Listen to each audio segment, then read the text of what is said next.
न सोना न चांदी न हीरा न मोती, न सोना न चांदी न हीरा न मोती। मोल चाही मोल चाही मोल चाही तोर माया ये मोर गोलैची। मोल चाही तोर माया ये मोर गोलैची।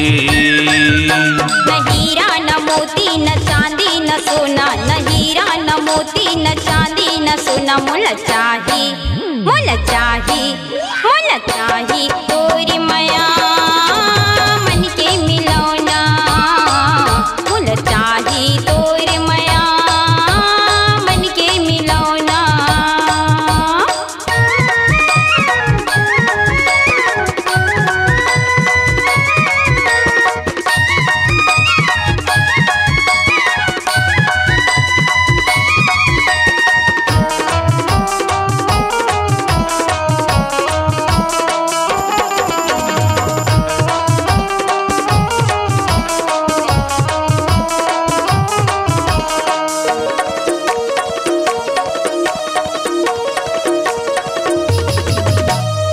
कैसे बतावा गोरी अंतस के बात, तोर भी न कटे नहीं मोरो दिन रात। तोर भी न कटे नहीं मोरो दिन रात।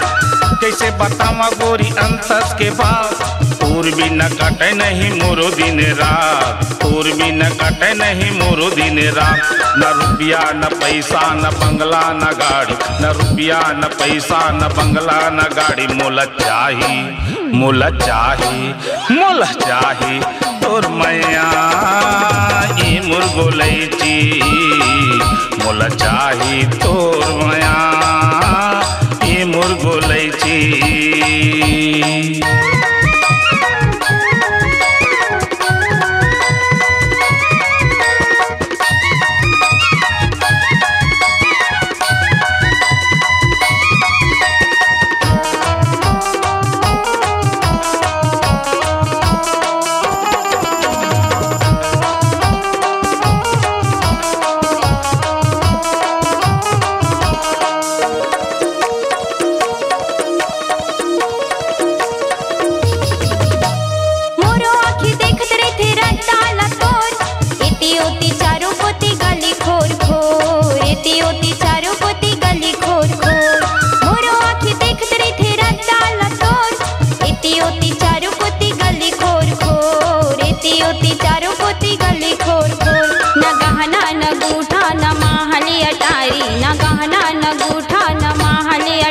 मोल चाही मोल चाही मोल चाही तोरी माया मन के मिलौना। मोल चाही तोरी माया मन के मिलौना।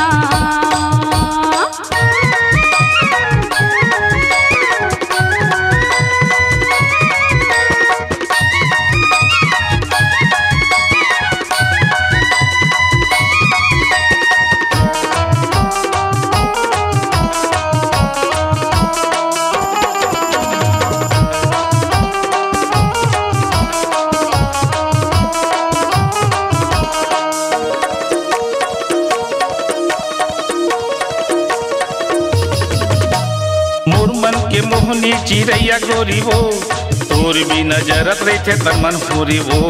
तोर भी नजरत रहते तन मन होरी वो। मोर मन के मोहनी चिड़ैया गोरी वो, तोर भी नजरत रहते तन मन होरी वो। तोर भी नजरत रहते तन मन होरी वो।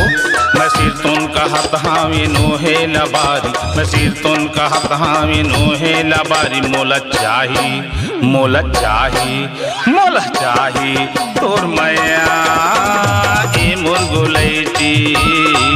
मोल चाही तोर मैया ये मोर गोलैची।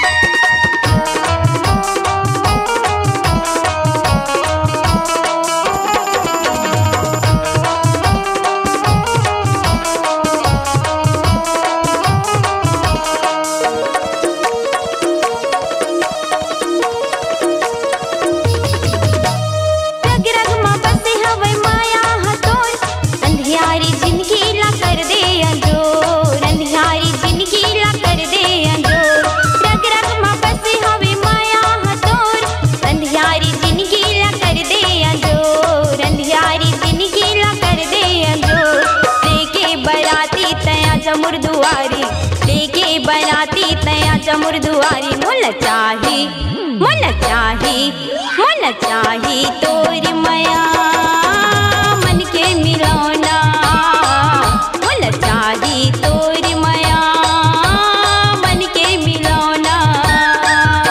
न सोना न चांदी न हीरा न मोती, न सोना न चांदी न हीरा न मोती, मोला चाही मोला चाही मोला चाही तोर माया ए मोर गोलैची मोला चाही तोर माया मन के मिलौना मोला चाही तोर माया ए मोर गोलैची मोला चाही तोर माया मन के मिलौना। अपनी आवाज को दीजिए एक नया मुकाम। डिजिटल रिकॉर्डिंग की दुनिया का जाना पहचाना नाम स्वरांजलि, जहां गूंजती हैं ध्वनियां अपनी माटी की सौंधी सुगंध के साथ। छत्तीसगढ़ी संगीत के विविध रंग जो पहुंचाते हैं पूरे प्रदेश में डिजिटल रिकॉर्डिंग के संग। स्वरांजलि स्टूडियो, नेमीचंद गली नंबर 2, गंजपारा, रायपुर।